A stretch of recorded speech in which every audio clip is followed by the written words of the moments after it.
Welcome back to Tickets to Travel, the business of travel experiences. I'm your host, Mario Bauduin, and today we're taking a deep dive into the European ticketing landscape with a true industry expert. Joining us today is Mesa Montiel, Head of Supply and Sales at Hello Tickets, a Spain-based ticketing marketplace that specializes in connecting fans with unforgettable live sports and entertainment experiences across Europe and beyond. With over a decade of experience in this industry, Tomas has gained unique insights into fan behavior, club traditions, and the evolving dynamics of ticketing markets. In this episode, Tomas will shed light on how deep-rooted football traditions in Europe, where season tickets are often passed down through generations, affect ticket availability, pricing, and the fan experience. We'll also discuss how clubs are navigating the balance between loyal local supporters and the growing number of international travelers, especially Americans, who are flying overseas to see top-tier matches and events. Plus, we'll explore how ticket sellers in Spain and across Europe perceive the influx of U.S. fans, the differences in buying habits, and what lessons can be learned, particularly in areas like secondary ticketing and pricing strategies. If you've ever dreamed of catching a match at Santiago Bernabeu, Camp Nou, or even Anfield in Liverpool, or if you want an insider's perspective on how European ticketing really works, this episode is for you.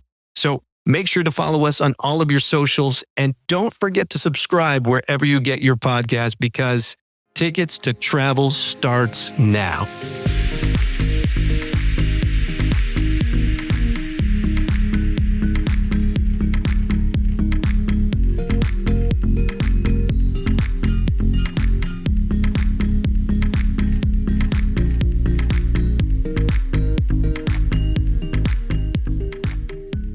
Welcome to Tickets to Travel, the business of travel experiences. I'm your host, Mario Bauduin, and today we have Tomas from Hello Tickets. Tomas, thank you for coming to the pod. Hey, thank you for having me, Mario. I'm very excited being here. Awesome.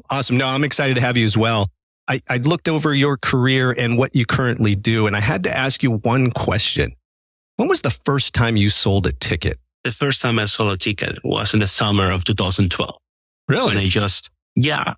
When I got a bit late actually, but it was when I joined my first ticketing company that was called Ticket Mesa. It was a small Spanish startup.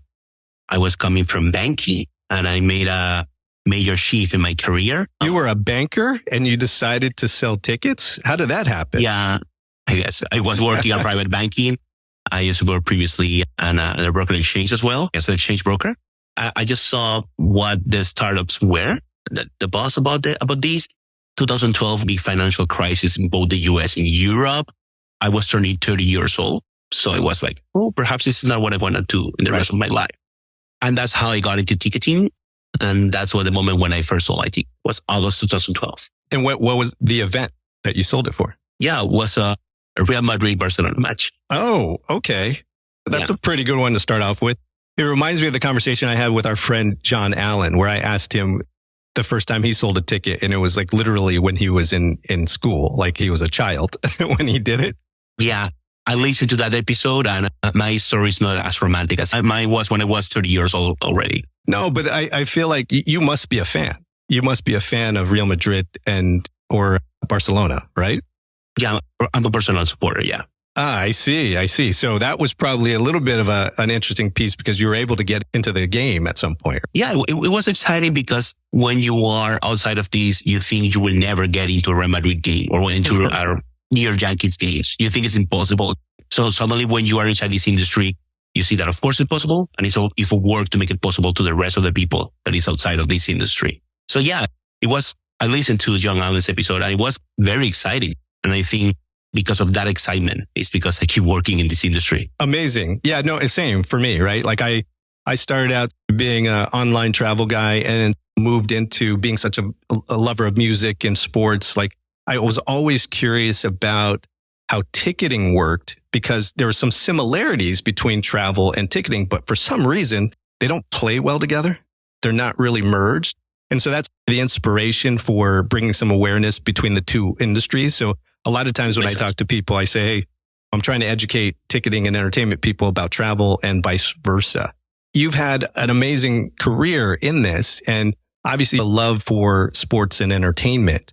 what seems to be, and you have a unique background in that you've been in Europe the majority of your career. What are some of the things you've seen in terms of the ticketing world and how maybe it relates to the US ticketing world from a live events perspective? Because obviously we've seen a big shift in demand post-COVID. Obviously you guys are seeing the same thing, but what are some of the unique things about your markets that you think people should know? It's a good and complex question. The first thing I want to say is, I guess the US is 10 years ahead of Europe in terms of ticketing. And I think it because of the regulation or flexibility of regulations you guys have in the US. We're still struggling in Europe explaining to right holders what secondary ticketing is, which means, of course, you can make money selling a Real Madrid-Barcelona match, but realizing that out of 19 home games a team has in La Liga or EPL, you will probably make money out of 4 or 5. Wow. The rest of them, you're going to be selling them below face value. And those tickets are going to be selling below face value probably are being acquired by Mario coming from Connecticut. But he's in Madrid that weekend and he wants to attend whatever match, even if it's Real Madrid or Atletico Madrid playing at home.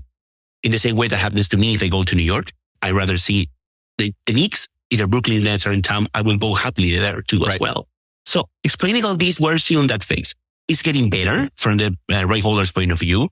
They want to monetize this. They want to get more foreigners into the stadium. They want to increase the willingness to pay of the users they have in the stadium. And of course, we help in that. So that's the first point. The second point is the number of events. In terms of concerts, there are similarities, of course, especially the European summer is amazing. You can see here in the Bernabeu Stadium in Madrid, there was 1 week Taylor Swift, the other week was Karol G, each of them with 4 or 5 concerts in a row. So we are in that level. But in terms of sporting events, it's like in the US, you have MLB. Then suddenly you have NBA. Then suddenly you have NHL. Then MLS after Messi is a major thing as well. Of course. So then they have very domestic things, as I call it, but you have March Madness. You have college football. The number and the cadence of sporting events is just unbeatable.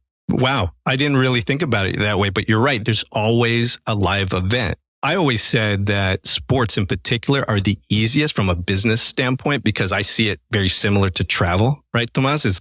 You've got seasons. So you've got the football season, so you have to prep for that into the spring.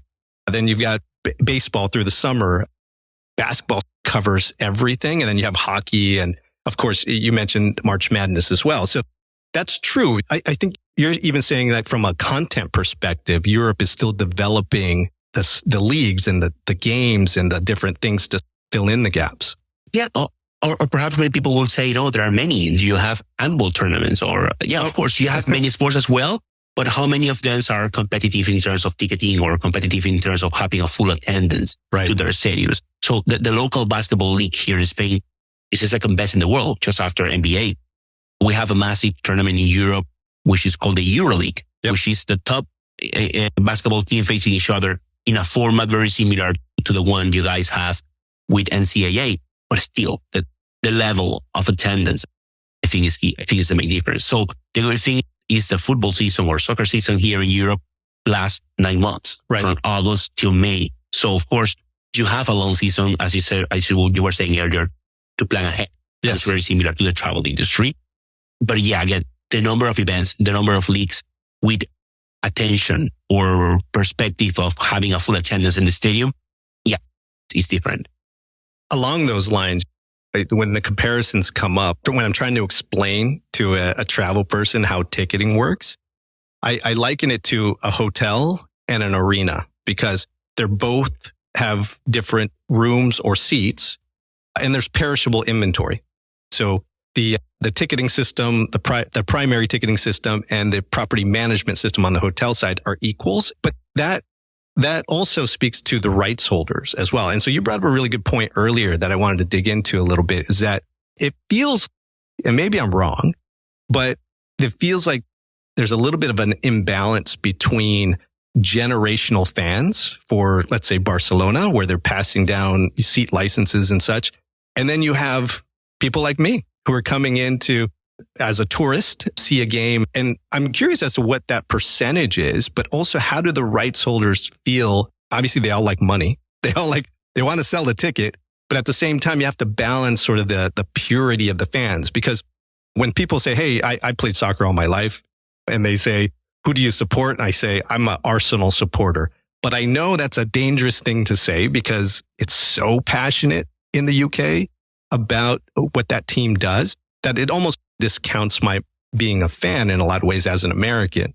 And so do the rights holders try to balance that percentage of tourists versus season tickets or generation? Or maybe if you could enlighten us in that, how does the seat licenses or the tickets work from a team perspective? Yeah, there's not a uniform answer to that, Mario. It's a bit complex, but I will say perhaps a quick summary is like Europe is more traditional in that sense. So the first difference that perhaps not many of your listeners know is like the football clubs in Europe, many are owned by private companies, private entities. Actually in the EPL, in the English Premier League, such as Manchester City, Arsenal, Liverpool, many of them have American investors like Chelsea, for instance. And many clubs in Italy and Spain and in Germany are actually clubs. Are like if you're a member of a country club. That's why you were saying you have a membership and you can just pass it along to your daughter or to your son, but you cannot buy that membership. For instance, for Real Madrid is roughly a 90K capacity stadium. It's in the middle of the city. Madrid, all the metropolitan area is 6.5 million people. Just for bringing some perspective, you can be a member of Real Madrid, but perhaps you cannot buy a season ticket pass, okay? Because there are not enough for you. Wow. Okay. So you can come here with all the money in the world and you can say, I'm going to be living in Madrid. I want to buy a season ticket pass. Perhaps you will be able to do it because you're not a member, because even many members don't have it. And Real Madrid is not owned by anyone. They have a president, a chairman, who was voted by the members, but he doesn't own the club. So that's a major difference. It doesn't happen here in Europe that you have franchise and you move it from one city to the other. So I wanted to share this context because I think it's relevant in how the clubs address this. Right. And the clubs are very concerned about the reaction from the season pass holders. Many of the football clubs or soccer clubs here in Europe, 80% of the capacity, it's just an average, okay, it's already full, sold out to their season pass holders. What's the problem? The season pass holders, they don't buy the scarf. They don't buy the cap. They don't buy the 5 euros beer or 10 euros beer. Yep. They bring their sandwich from home. But if you will come here with your family, you will buy everything. You will buy the cap, the scarf, you will buy the 10 euros hamburger, whatever, because you want to live the experience. It happened the other way around if I was in the US. It will happen the same way.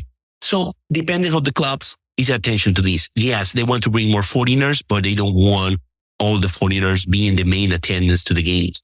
Or they want to be able to sell tickets. They are open to the secondary ticketing, but they don't want the visitors team filling up the stadium more than the home team. Okay? They control all of that in terms of, so they control all of that. Wow. So many clubs, not all, many clubs, they require from you when you're integrated for them as another distribution channel to require name, surname, date of birth, and nationality of the people purchasing the ticket. That's right. Which can be intrusive. It's like, why?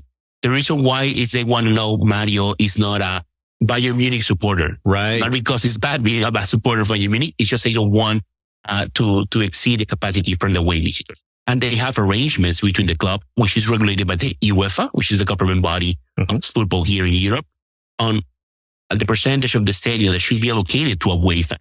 So it's not like they're kicking away fans. It's just they don't want to limit that. And that has happened. It has occurred that one European game, you will have more visitors from the other country than the home team playing. So that's the kind of thing they want to avoid.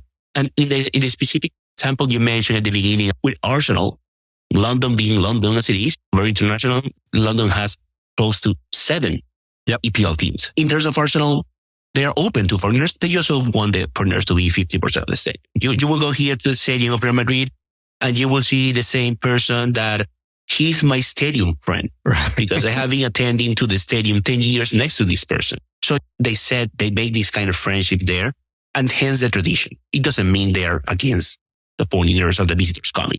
No, it's just a bit mind blowing to hear it. 'Cause that's like saying, I'm a Niners fan, but we're going to limit the amount of Rams fans who comes to this game, which is just like mind blowing because they're like, I'm going to take as many fans as possible to fill the stadium. So you guys are a big piece of this in a lot of ways because there's in the product itself, when you're selling the ticket, you probably have to qualify people, right? if you're marketing to, let's say, the US market for people to come to that Real Madrid game, there are certain precautions because I know that there's a packaging component as well for resale tickets in Europe. So how do you guys approach that? Again, it goes depending on the clubs. There are clubs that are very open to this. There are clubs that are working the same way as American organizations will, and they don't set any kind of restrictions for you to distribute their inventory.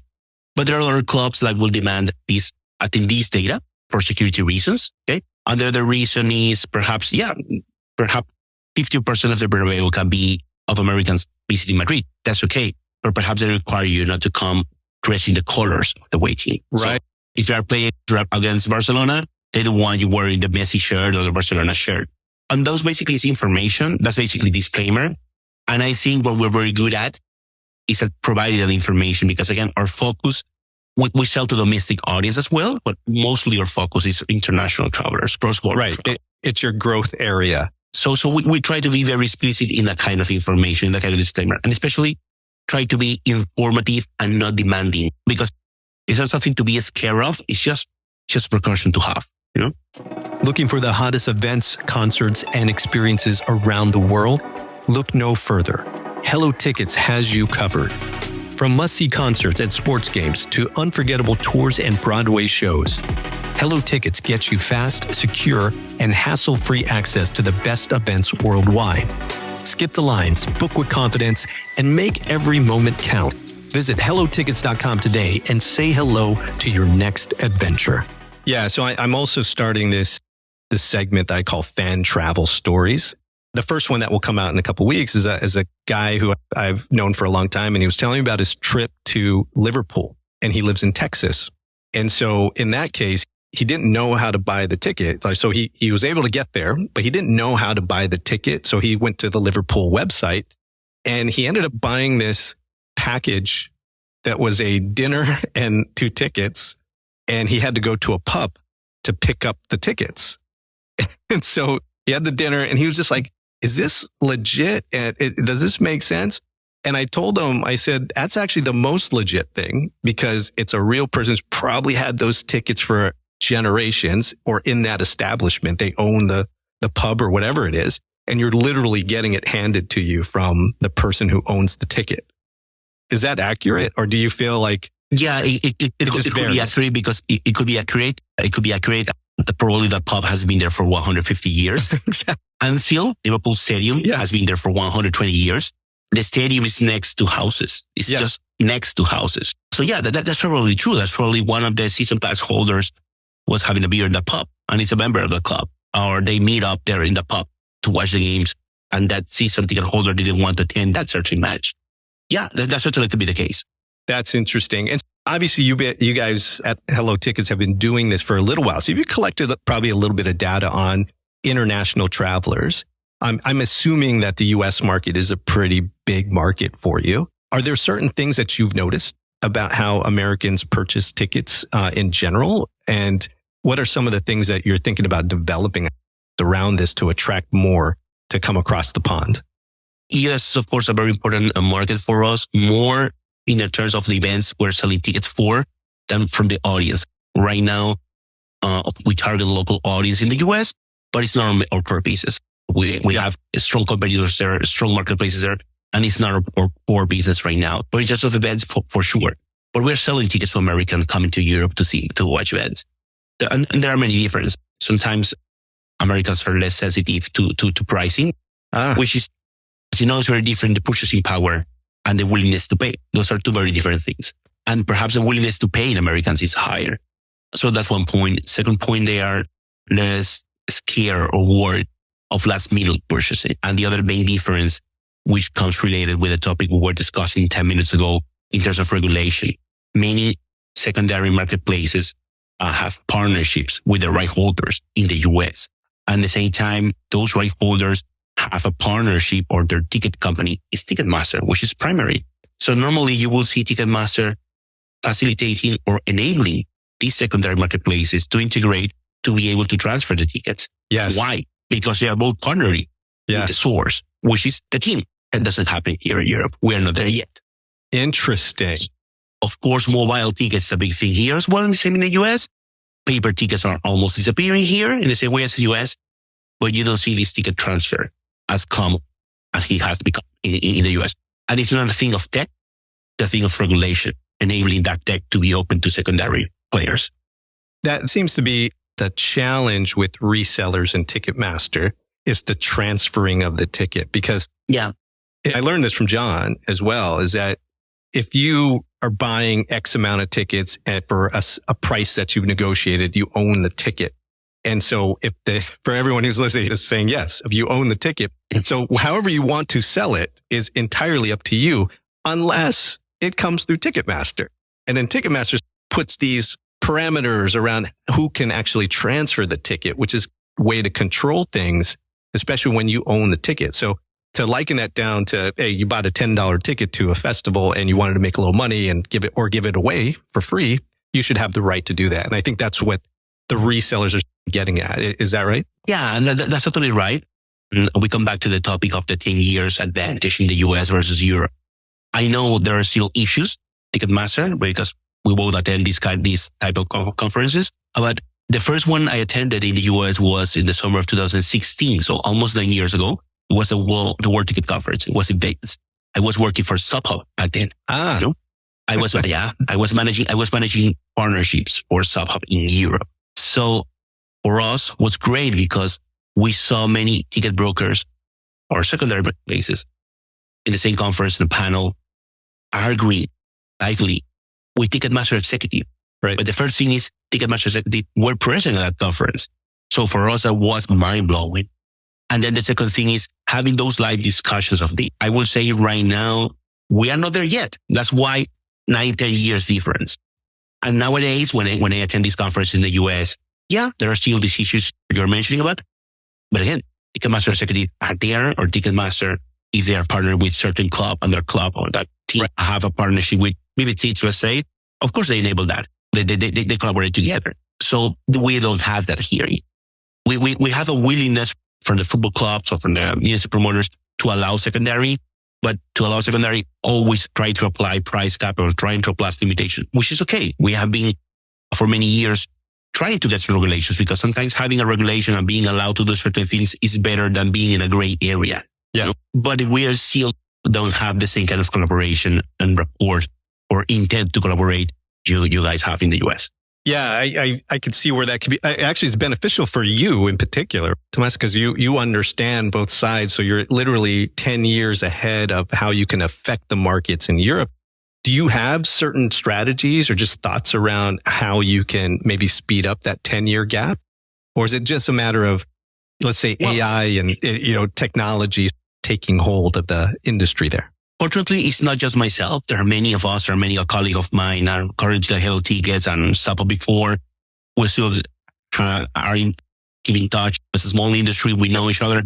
So even though we are in different companies, we try to work together towards that. I don't have the strategy, but I have the experience of the damage I got previously. I got my door slammed at my face from many football clubs saying they will never work with a SubHub or any secondary platform. Only for 1 year later, then calling me back to have a meeting with them. And again, this was not a money issue.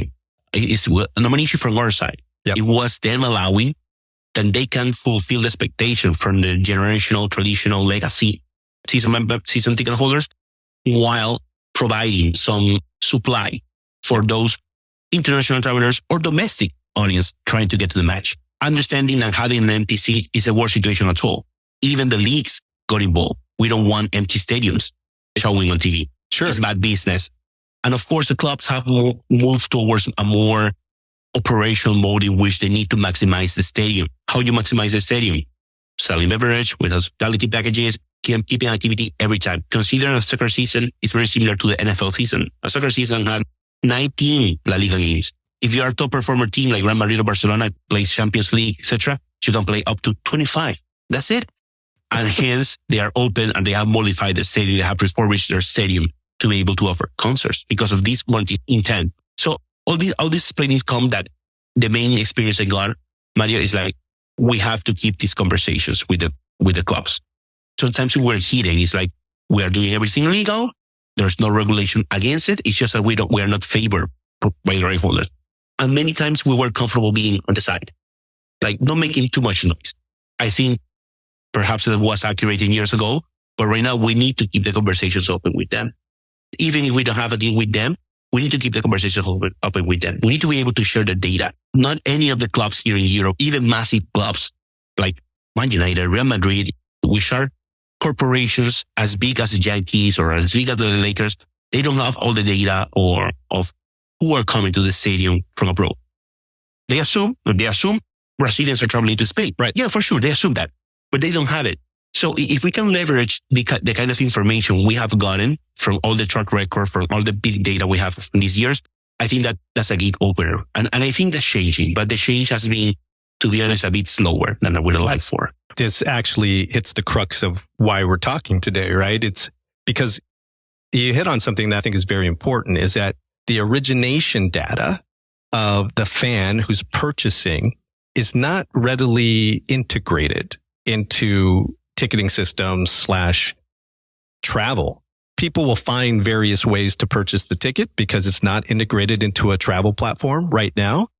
But I think that's changing as well. I think there are now certain large OTAs, there are certain other travel industry companies who are looking at, one, we're going to take all the flight data and be able to merge that with whether it's a direct relationship or a wholesale relationship with a resale ticker and make sure that they can report on that. So now you would have a Brazil fan going to Real Madrid and understanding their entire journey. And then the travel industry or the online travel industry, they're calling that the connected trip. And there's all initiatives against it. And so one of the things I get really passionate about is that because of the way travel has shifted, the live events that you sell, Tomas, is what drives a huge percentage of the travel now. It used to be, I'm going to Paris because it's Paris and we're going to have a vacation there. More now, especially when we look at younger demographics, it's about, I want to go see PSG. I want to go see my favorite players and I'm going to do a vacation around it. And so that's the inspiration for a lot of what we talked about here. And I think you're right, because when you look at everything, when you really break it down, it's about the data and how to monetize the data. And right now, these type of systems don't really play together. And it's even more fragmented on the ticketing side because of that primary versus reseller relationship where they've found partnerships for both at the rights holder level. Because to your earlier point, even if it's a horrible game, like two bad teams playing each other, you still need the arena to be filled. You still need to sell those. And so I think there's going to be a shift here in the near future where a primary ticketing system will understand that and have better relationships with resellers because they do serve a purpose. Because no one can sell out 100,000 seat stadium every single game. Yeah, there are many interesting things there, Mario. First of all, I don't know if it was John Allen or another relevant person as such who told me that it was in the US. It exists because they are better at pricing, which is true. Pricing doesn't mean always above face value. Many times, as I was mentioning earlier, it's below face value. Right. And about the data, it's not only having the data, but executing and investing against that data. It means we are pushing marketing campaigns in those markets. Right. The organizations are not. Not organization here, just an example, is not driving campaign for the East Coast of the US because it's President's Day or Labor Day or Thanksgiving in November. We're trying to do that kind of things. No club in Europe is targeting Mexico on September 15 because of their Independence Day in Mexico. No, we're trying to do that kind of things, which is open information. If you go to the World Tourism Organization data, you have all those trends. The thing is how you were saying, how to connect those travel trends on those travel corridors with events. Yes. And that's basically our daily work. That's what we're doing. We haven't set everything up, but we are in that path. And you were saying also earlier, like many clubs here in Europe, they open at first offering tickets only if you were bundling this up with hotels or with dinner before match or with flight, which is intelligent. There's a demand for that. Many people want everything done, but there are many people that want different. They want to go to Liverpool, get lost in a pub, find a ticket, and find an Airbnb, whatever they want. Right. That's okay as well. And finally, they are opening and to letting you distributing all of the things. They are applying certain conditions. There are other conditions that are related with ops and with security, as we were discussing before, with attendees' names or such. But it has gotten better, especially after COVID.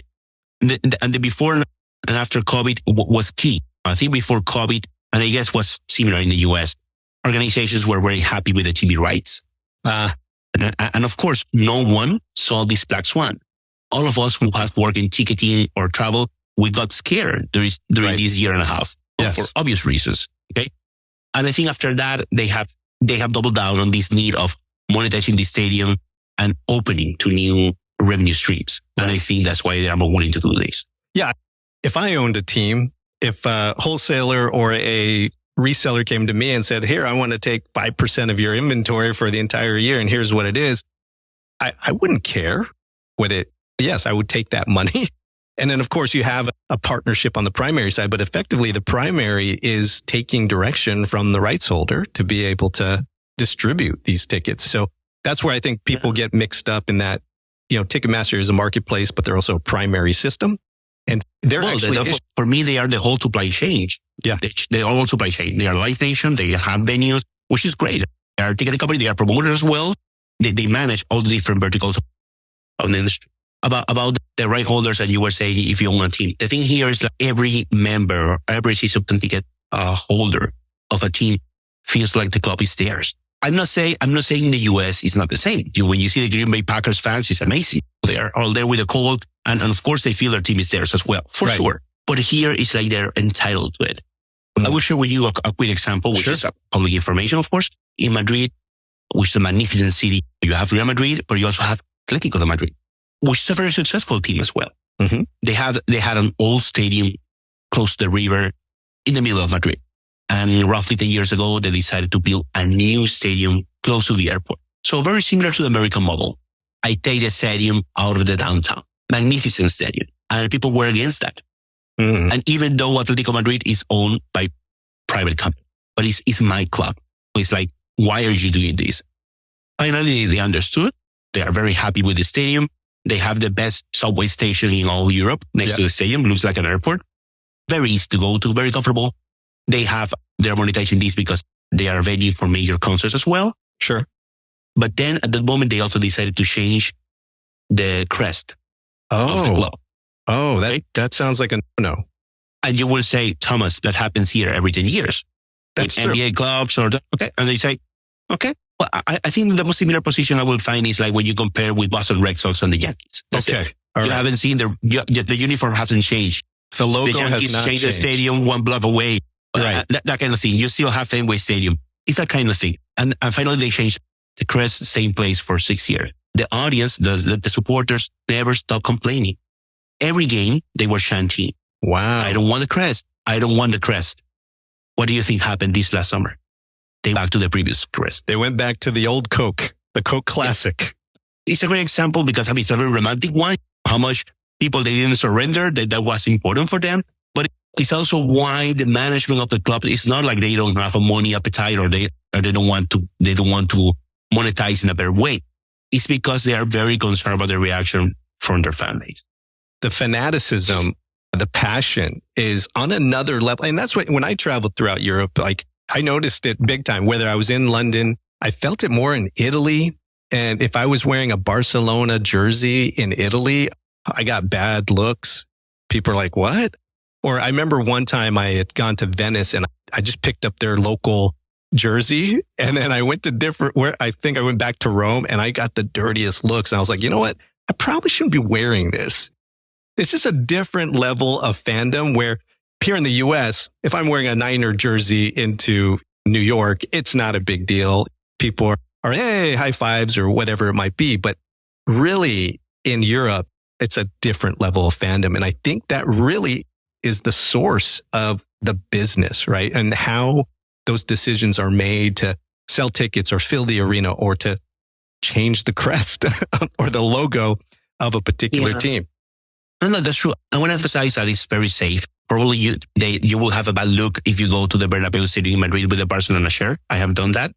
They yell at me a couple of things. Oh, but no more than that. This is 20 years ago, man. When I went, that's how I felt. Yeah. No more than that. It's very safe. But yeah, just take into consideration like many of these clubs are 125 years old. At the beginning, many of these clubs were founded by the Workers Club, or this is the Iron Workers Club. Right. That was the beginning of many of these clubs. Of course, that's not the reality anymore, but it involves many social things as well. Totally. And I think that's why the fanatism will be. It's a different, we agree. It's a different level. Switching gears, we're here. It's Super Bowl week in the US. How are your Super Bowl ticket sales going? Are you seeing this as from a European perspective, a different game, or is ticket sales bigger, better? I don't know what your relationship is with that particular game, but what are your thoughts around that? We are strong sellers of hockey in the same way we are strong sellers of baseball, even though those are not traditional sports here in Europe. You will find many Europeans traveling to New York and see the Yankees because of the experience, even if they don't understand the game, and they will never understand the game. And something similar could happen to NFL. It's a good show. Americans know how to put a good show. And that happens with NFL, with NBA, of course, amazing. And basketball is a very popular sport here as well. Yeah, NFL is not our strong performer, but basically because of the seasonality. We have sold tickets to the Super Bowl, but it's not a strong performer for us. Perhaps the NBA Finals that will be a higher performer for us, or perhaps the Formula One race in Miami will be a high performer for us, or a Real Madrid Barcelona here. But it's not because of lack of interest, because of the sport. It's not that. Basically, it relies more with this seasonality. It happens the same for us. We sell World Series tickets. We do, but it's not a high performer because our kind of client doesn't care if the World Series is between the Dodgers and the Mets. They just care that if they are in LA and the Dodgers are playing, they want to go. They don't know who Ohtani is and why he's a good pitcher and he can bat. They don't. Yeah, they don't know the narrative, but they're there for the travel experience. Exactly. Okay. Yes. And of course, the average order value for Super Bowl is very expensive. So one thing is being curious about a sport you don't know and you can pay some dollars. Another thing is paying different case of dollars for the sport you don't know. But actually, we have had better years when the venues have been, I don't know, in Miami, for instance. Yep. Being in New Orleans, which is an amazing city, perhaps it's less well connected to Europe than other American cities. Got it. So you must be very excited about the World Cup coming to the US. Yeah, we're very excited about that. And before going to that topic about NFL, I think how clever it is what they're doing. They are doing NFL regular season games in Europe. They have been doing this in London for 6-7 years now. And on this upcoming season, this 25, they will have games in Munich and here in Madrid in the Bernabeu Stadium. That's right. So the Dolphins are gonna be playing in Madrid. So many of my friends or parents from school, they know I work in this. Hey, Thomas, are we gonna get tickets for the Dolphins? And I was like, you don't know where the Dolphins can play. Which if they play. So I think it's because they're creating expectation. So even if you are 30 years old European, you will never get the game. You definitely go there for the show. So I just want to share this with you. Absolutely. And about the World Cup, yes, it's amazing. And especially here in Spain, they just won the Euros this past summer. The ladies team is also the world champions right now. They are the world champions right now, the women team. So yeah, there's a great expectation. People want to see games in Miami. People want to get to see soccer in Mexico City.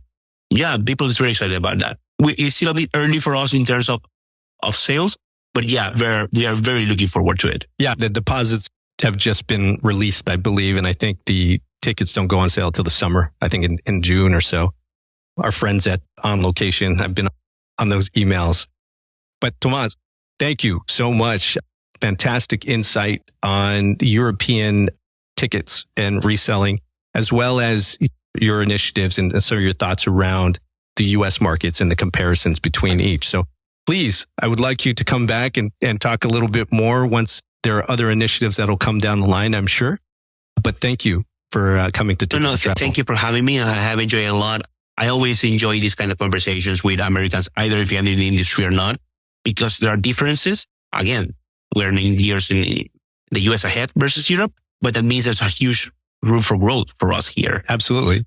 Which we totally welcome all the American fans, but also the American sellers here, which is something that is happening as well. American sellers are being more looking after investing in tickets in Europe because actually there's place for it. Yep. And I think that will help also in our conversations with the right holders here in Europe. No, exactly. I feel like these conversations are the key to merging ticketing and travel at scale. And that's essentially why we're here, because it's going to happen. If it takes 10 years, it takes 20 years, whatever it is, it's going to happen. All of the systems and all of the commercial deals are going to make sure that it makes sense. And again, I can't thank you enough. I'll see you in Florida. Yeah. See you there. Thank you very much, Mario. All right. Thank you. Attention travel and ticketing innovators. Whether you're a startup disrupting the industry or an established company ready to take your distribution strategy to the next level, Expo Travel is your ultimate partner in online travel and ticketing distribution. We specialize in helping businesses of all sizes optimize their operations, expand their reach, and unlock new revenue streams. And for startups looking to grow, we partnered with top venture capital syndicates to help you secure the funding you need to turn bold ideas into thriving businesses. From refining businesses to scaling operations and raising capital, Expo Travel is here to drive your success. Visit Expo Travel today. That's xpotravel.com for a consultation. And let's transform the way the world travels, one innovation at a time. Expo Travel, because the future of travel and ticketing starts with you.